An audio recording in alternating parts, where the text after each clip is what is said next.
আইন শিক্ষামূলক কার্যক্রমে আজ আরও একটি বিষয় নিয়ে হাজির হয়েছি। আজকের আমার আলোচনার বিষয় ফৌজদারি কার্যবিধির ৫৪ ধারা। ফৌজদারি কার্যবিধির ৫৪ ধারায় বলা হয়েছে, যখন পুলিশ বিনা পরোয়ানায় গ্রেপ্তার করিতে পারে। অর্থাৎ ফৌজদারি কার্যবিধির ৫৪ ক্লজ ১-এ বলা হয়েছে, যখন পুলিশ কোনো ম্যাজিস্ট্রেটের অনুমতি ব্যতীতই অর্থাৎ বিনা পরোয়ানায় কোনো ব্যক্তিকে গ্রেপ্তার করিতে পারে। এখানে আমাদের বিভিন্ন গাইডে দেওয়া আছে ৫৪ যে ৯টি ক্লোজ। এই ক্লোজে ৫৪ ক্লোজ ১, ২, ৩, ৪, ৫, ৬, ৭, ৮, ৯ এভাবে দেওয়া আছে, কিন্তু এটা আসলে সম্পূর্ণ ভুল। ফৌজদারি কার্যবিধির মূল বইতে কখনো ৫৪ ক্লোজ ১, ২, ৩, ৪, ৫ এভাবে দেওয়া নয়। ৫৪ ক্লোজ ১, শুধুমাত্র ৫৪ ক্লোজ ১ আছে। ৫৪ ক্লোজ ১-এর প্রথম, দ্বিতীয়, তৃতীয়, চতুর্থ, পঞ্চম, ষষ্ঠ, সপ্তম, অষ্টম, নবম এভাবে উল্লেখ করা আছে। অতএব যদি লেখা হয় ৫৪ ক্লোজ, এটাকে যদি বলা হয় ১ ধারা, ৫৪ ক্লোজ ২ ধারা, ৫৪ ক্লোজ ৩ ধারা, ৫৪ ক্লোজ ৪ ধারা এভাবে যদি উল্লেখ করা হয় তাহলে এটা ভুল হবে। আমরা আশা করি যেটা সঠিক, অর্থাৎ মূল বইতে যেভাবে উল্লেখ করা আছে সেভাবে আলোচনা করব এবং সেইভাবে শিক্ষা গ্রহণ করার জন্য চেষ্টা করব। তো আজকের আলোচনা হচ্ছে ফৌজদারি কার্যবিধি ৫৪ ধারা, যখন পুলিশ কোনো ব্যক্তিকে বিনা পরোয়ানায় গ্রেফতার করিতে পারে। এখানে আপনাদের সামনে আমি হাজির হয়েছি ছোট্ট একটা টেকনিক নিয়ে। এই কার্যবিধির ৯টা ক্লোজ মনে রাখার জন্য একটা টেকনিক প্রয়োগ করব। সেই টেকনিকটা হচ্ছে আ ঘ ঘোষ পুষ বা মু অ। এই টেকনিকটা যদি মনে রাখা যায় তাহলে সিরিয়াল মাফিক এই ৯টি ক্লোজ মনে রাখা খুব সহজ হবে। যেমন ফৌজদারি কার্যবিধির ৫৪ ক্লোজ ১-এর প্রথম বলা হয়েছে যে আমলযোগ্য অপরাধের সহিত জড়িত কোনো ব্যক্তিকে পুলিশ বিনা পরোয়ানায় গ্রেপ্তার করিতে পারিবে। অর্থাৎ আমলযোগ্য অপরাধের সহিত জড়িত কোনো ব্যক্তি বা আমলযোগ্য অপরাধের দায়ে অভিযুক্ত কোনো ব্যক্তি, যিনি আমলযোগ্য অপরাধের দায়ে অভিযুক্ত, এরকম যুক্তিসঙ্গত অভিযোগ রয়েছে, এইরূপ ব্যক্তিকে পুলিশ ৫৪ ক্লোজ ১-এর প্রথম এই দফা অনুযায়ী গ্রেপ্তার করিতে পারিবে। দ্বিতীয়ত, যুক্তিসঙ্গত কারণ ব্যতীত যার নিকট ঘর ভাঙার হাতিয়ার পাওয়া যাবে। অর্থাৎ যুক্তিসঙ্গত কারণ ব্যতীত যার নিকট ঘর ভাঙার হাতিয়ার পাওয়া যাবে। অনেক সময় বিভিন্ন মিস্ত্রি, রাজমিস্ত্রি, কাঠমিস্ত্রি তাদের কাছেও বিভিন্ন যন্ত্রপাতি থাকে, কিন্তু যদি এমন কোনো ব্যক্তির নিকট এমন কোনো ঘর ভাঙার হাতিয়ার বা যন্ত্রপাতি পাওয়া যায়, তার কাছে জিজ্ঞেস করলে সে যুক্তিসঙ্গত কোনো উত্তর দিতে পারে না, এইরূপ ব্যক্তিকে পুলিশ অফিসার বিনা পরোয়ানায় গ্রেপ্তার করিতে পারিবে, সে সম্পর্কে বলা হয়েছে। তৃতীয়ত, ফৌজদারি কার্যবিধি অনুসারে অথবা সরকার কর্তৃক ঘোষিত অপরাধীকে।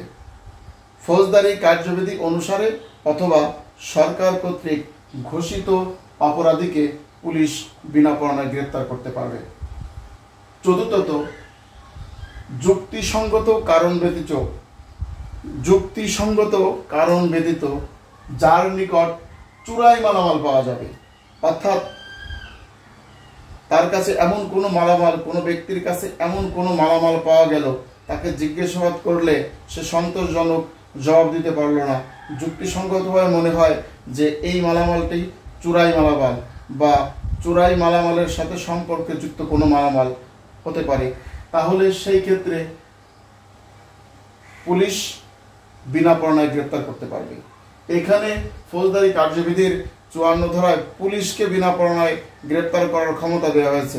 অতএব পুলিশের যে কোনো পদবীর কর্মকর্তা কর্মচারী এই ধারা ব্যবহার করে বিনা পরোয়ানায় গ্রেপ্তার করতে পারে। পঞ্চমত, পুলিশ অফিসারের কাজে বাধা প্রদানকারী ব্যক্তিকে। অথবা আইনসঙ্গত হেফাজত হতে যে ব্যক্তি পলায়ন করেছে বা পলায়নের চেষ্টা করে, এরূপ ব্যক্তিকেও পুলিশ বিনা পরোয়ানায় গ্রেপ্তার করতে পারে।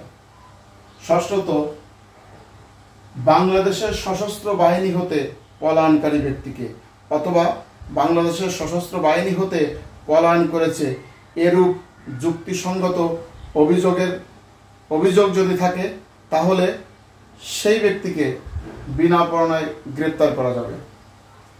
সপ্তমত, বাংলাদেশে যে অপরাধটি করলে শাস্তিযোগ্য হতো, এখানে লেখা আছে বাংলাদেশের বাইরে কোনো অপরাধ করলে, অর্থাৎ বাংলাদেশে কোনো অপরাধ করলে যেটা শাস্তিযোগ্য অপরাধ হতো, এইরূপ অপরাধ বাংলাদেশের বাহিরেও যদি কেউ করে, সে যদি দেশে আসে তাকে বিনা পরোয়ানায় গ্রেপ্তার করা যাবে।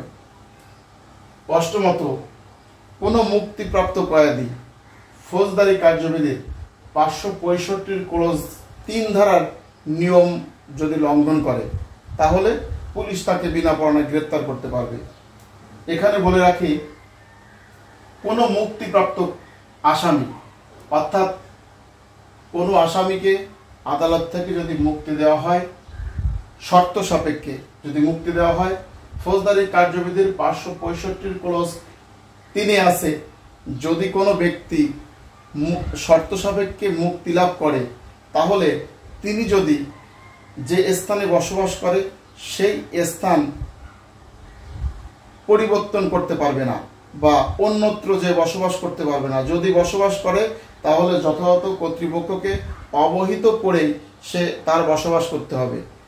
ঠিক এইরূপ ব্যক্তি যদি তার এই নিয়ম না মেনে বা যে শর্তে তাকে মুক্তি দেওয়া হয়েছে এই নিয়মটা যদি না মেনে সে অন্যত্র যে বসবাস করা শুরু করে, নিজেকে গোপন করার চেষ্টা করে, তাহলে পুলিশ অফিসার তাকে বিনা পরোয়ানায় গ্রেপ্তার করতে পারবে।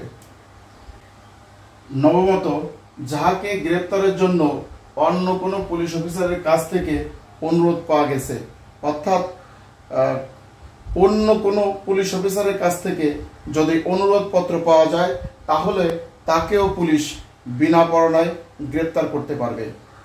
আজকের আলোচনাটি এই পর্যন্ত। আশা করি আজকের এই আলোচনা থেকে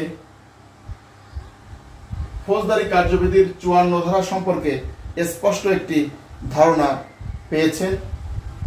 আপনারা ফৌজদারি কার্যবিধির 54 ধারা এই যে টেকনিকটা ফলো করার চেষ্টা করবেন, তাহলে খুব সহজে এই 9টি ক্লোজ মনে রাখতে পারবেন। আতে আমলযোগ্য অপরাধের সহিত জড়িত কোনো ব্যক্তিকে, ঘতে ঘর ভাঙার হাতিয়ার পাওয়া গেলে, ঘতে সরকার কর্তৃক ঘোষিত অপরাধীকে, চতে চুরাই মালামাল পাওয়া গেলে, পুতে পুলিশ অফিসারের কাজে বাধা প্রদানকারী পাবলিক আইনসঙ্গত হেফাজতে পলায়নকারী ব্যক্তিকে, সতে সশস্ত্র বাহিনী হতে পলায়নকারী ব্যক্তিকে, অর্থাৎ বাংলাদেশের সেনা, নৌ, বিমান এই 3 বাহিনীকে বলা হয় সশস্ত্র বাহিনী। তো সশস্ত্র বাহিনী থেকে পলায়নকারী ব্যক্তিকে, বাতে বাংলাদেশের বাইরে কোনো অপরাধ করলে, মুতে মুক্তিপ্রাপ্ত আসামি কার্যবিধির 565 ক্লোজ 3 ধারার নিয়ম লঙ্ঘন করলে, আর অতে অনুরোধ পত্র পাওয়া গেলে, অর্থাৎ অন্য কোনো অফিসারের কাছ থেকে অনুরোধ পত্র পাওয়া গেলে সেক্ষেত্রেও পুলিশ বিনা পরোয়ানায় গ্রেপ্তার করতে পারবে। প্রতিটি ধারা সম্পর্কে যদি সুস্পষ্ট ধারণা থাকে, তাহলে পরীক্ষায় ভালো ফলাফল করা সম্ভব। আপনি যদি শুধুমাত্র নোটের উপর নির্ভরশীল থাকেন যে বিভিন্ন আইনের আঙ্গিকে নোটে সুন্দর করে সাজানো আছে, আপনি ওইভাবে যদি আইন পড়েন, তাহলে 2 দিন পরে আপনি সেটা ভুলে যাবেন, মনে রাখতে পারবেন না। প্রথমত, যারা আইন শিখতে চান বা আইন জানতে চান, প্রতিটি ধারা সম্পর্কে সুস্পষ্ট ধারণা থাকতে হবে। যখন প্রত্যেকটি ধারা সম্পর্কে আপনার একটা ভালো ধারণা তৈরি হবে, তারপর আপনি বিভিন্ন বাজারে বিভিন্ন গাইড আছে, বিভিন্ন নোটবুক আছে, সেই নোটবুকগুলো আপনারা ফলো করতে পারেন। তাতে কোন আইনের সাথে কোন আইনের সম্পর্ক যুক্ত আছে সেই বিষয়টা সম্পর্কে ধারণা পাবেন। তো আশা করি আজকের আলোচনাটি ভালো লেগেছে।